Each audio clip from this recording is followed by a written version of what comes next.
I got another Garbogus entry for you. I want to talk to you about Mack Bolan, the Executioner, originally written by Don Pendleton. I got to give you some staggering facts about this book series. There are 631 novels in the series, with sales of more than 200 million books. Don Pendleton wrote 38 of the novels, and then he sold the rights to Gold Eagle, which ended up becoming Harlequin Enterprises, who publish romance novels. I really thought it was interesting that the romance publisher also published the Sigma Chad military guy series. But anyways, I thought this was just fascinating that so many of those books have been sold. And so I read the first one, which is the Executioner #1 War Against the Mafia. And I've started reading number 73, which is Appointment in Kabul. And I don't know if I'm going to keep going. The reason I wanted to read that one was to compare it to Don Pendleton's writing. And for this video, I just want to kind of talk about the first book and some of my impressions with the other book I started, and just talk about Mack Bolan in general. So Mack Bolan is a man's like Vietnam sniper, and he's called the Executioner because of how many people he's killed in the Vietnam War from long distance. And he goes home because his family has been killed. 3 of like the 4 family members at the house he grew up in are dead. And he comes back not only for their funerals, but to find out why. What he ends up finding out was his family owed a bunch of money to a loan shark because his dad made some stupid mistakes. He didn't have a job, and so he borrowed money from the only place he could get money and was struggling to pay it back. So then for some reason his sister starts getting pimped out by the loan sharks, and the dad finds out and has a mental breakdown, tries to murk all of his family, and almost succeeds and also takes himself out. So the only person left is Mack Bolan's little brother. And his little brother is hospitalized and all that. Well, Mack Bolan wants revenge against the loan sharks who he knows are affiliated with the Mafia. So this whole story is him setting up a way to bring the Mafia down in this town right outside of Boston. He breaks into a sporting goods store in the middle of the night, steals a scope and a very large caliber rifle. I don't know why. Why didn't he get something like 300 Win Mag or something? Anyways, I'm digressing, and I will come back to complaining about the gun stuff in these books. So he takes this huge caliber rifle, gets a scope for it, sights it in somewhere, and then he ends up taking out the 2 guys that were directly responsible for the loans outside of the office. And at some point, the cops pick him up because they've already talked to him before about what happened to his family. And then this detective's like, 2 of the people died that, your family owed money to. And Mack Bolan's like, okay. The detective asks him, you know anything about that? And he's like, should I know anything about that? And it's just this whole like alphas butting heads kind of thing. And I just kept thinking, all right, dude, come on, let's move on. So they move on. And the next thing that Mack Bolan does is he infiltrates the Mafia. He becomes like a guard for this dude who was partially responsible for pimping out his sister. And of course, the first thing he does is sleep with a prostitute that's controlled by that guy. And I'm like, okay, I don't know why you're doing this. And later on, what's he do? Oh, he sleeps with another prostitute. But then he does shake things up later in the book. He sleeps with a cat lady who lives alone, who for some reason rescues him when he faints from a gunshot wound to the shoulder. And I'm like, why are you fainting from that? I don't know how much blood he lost. Maybe he doesn't like seeing his own blood, but I'm thinking as an action hero, he should be okay with bleeding a lot and just powering through. But what do I know? The book is a trip from start to finish. I'm just like, all right, dude. Yeah, this is some men's adventure fiction. And it is competently written. I always say competently written in these videos with bad books because I don't really know what else to say. The book moves along quite nicely. The pacing is pretty much solid all the way through. The dialogue is fine. And usually when I'm saying competently written, I'm saying the writing gets out of the way of the story. Usually when you've got a bad writer, you can't even enjoy what he's trying to tell you because it's just so bad at getting it across to you. But the story is written well enough. So Don Pendleton knew what he was doing, and he does a pretty good job of painting an image. I think that I'm a visual reader. I'm not sure because other people say they're not visual readers and they need this certain type of writing to really picture things in their head. But I pretty much picture everything in my head when I'm reading. But anyways, yeah, the story ends up going some weird places.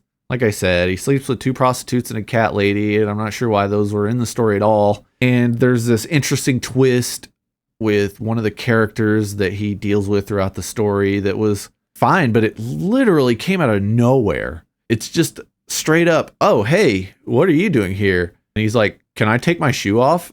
And then Mack Bolan's like, sure. And he hands Mack Bolan something that was in his shoe. And he's like, oh, cool. Yeah, all right. You're cool. You're not the bad guy I thought you were. And I'm like, what? And the end of the story is just so weird.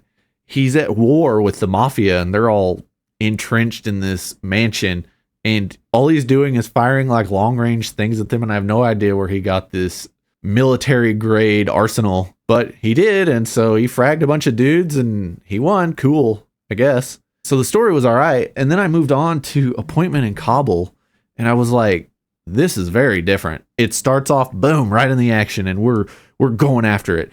Mack Bolan is working with the Mujahideen and they're fighting some other tribes in Afghanistan that are getting paid by the Russians. And the very first thing we find out is, oh no, this tribe we're fighting against that are cowardly mountain dwellers, according to the Mujahideen he's with, they've got night vision or something. How can they see us coming in the dark? And Mack Bolan's like, I can take care of that. And he blacks out his face and he takes off his Taliban garb. Underneath, he's got this skin tight suit with all these pockets with all this gear, and somehow putting on this blacked out makeup on his face and hands makes him invisible to night vision, which doesn't make sense, but this is 1985-ish night vision, so maybe it does work. It's probably blocking out. I don't know if it's thermal vision or what. Who knows? It doesn't elaborate because for some reason the ghostwriter for this book doesn't know anything about military tech or guns. Mack Bolan is using an M16, which is fine, but fighting with the Taliban,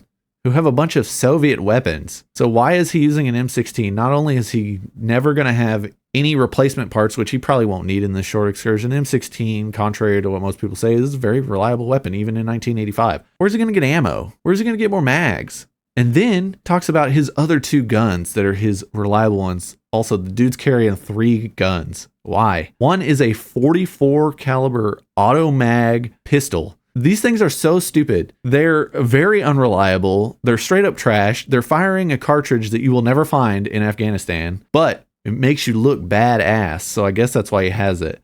Then he also is carrying a Mac 10. Who's going to use a Mac 10? We're talking about an assassin, super badass dude who can get any weapons he wants. And he's like, you know what I want? I want a really, really crappy 9mm submachine gun. Why is he not using like an MP5 SD? They're suppressed, they're rock solid, they have no recoil. But if he is really as good as he says he is, why is he using such crappy weapons? And the guy keeps calling magazines a clip. And this drives me nuts. There is a name for them. They are magazines. Clips are used in M1 Garands. Please stop calling them clips. And I bring this up because I want to contrast these books with more modern versions of these same stories. The best example is Mark Greaney. Mark Greaney writes the Gray Man series. He's wrote Armored. He's co-written Red Metal. And he really, really does his research. He knows what he's talking about. And while there's not a modern equivalent to men's adventure fiction like Mack Bolan or this other one I've talked about, Digger, this is about as close as you get, like these modern thrillers that are about assassins who know what they're doing. And in those, every single thing Mark Greaney talks about is very accurate. The characters are very badass and competent. But like Mack Bolan is competent because the writer forces it.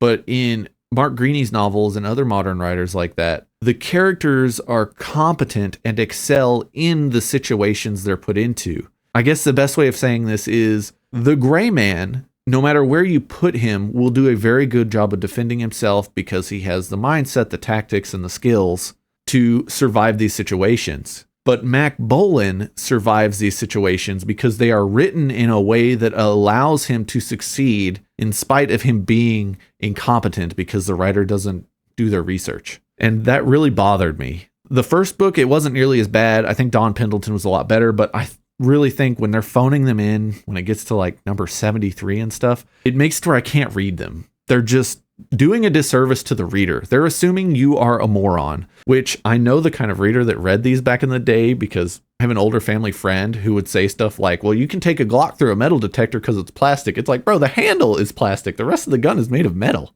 That's not how any of this works. So I understand the audience, but like have a little respect for your audience when you're writing stuff like this. It reminds me of Casino Royale, the first James Bond book. James Bond is terrible in that. He is an awful spy, but I'm looking at it through a modern lens of modern spy thrillers, or even the Casino Royale movie where he is badass. But in that, the only redeeming quality he has is he's got nerves of steel when he's playing a game of chance. And it's like, okay, like Baccarat's cool, I guess, but the modern version with Texas Hold'em and it being a skill game, I think is a lot more rewarding for both the person watching it and rewarding for the storytelling, because you get to show a character excel at something. But the fact that James Bond is like, I'm not really good or lucky, I just don't feel anything when I'm playing. And it's like, okay, I guess that might be a skill.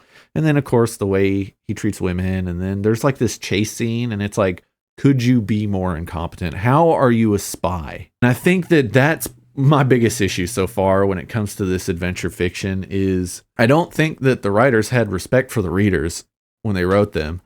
And it's one of those things where I know more than you. And so I'm not trying to say I'm like the greatest or a genius or anything, but if I know enough that I'm seeing the flaws in the writing when it comes to what that character's expertise is, then like, why would I keep reading them? This seems pretty negative, and it kind of is, because the Mack Bolan series is not very good, but I really only have a sample of like 1 1/3.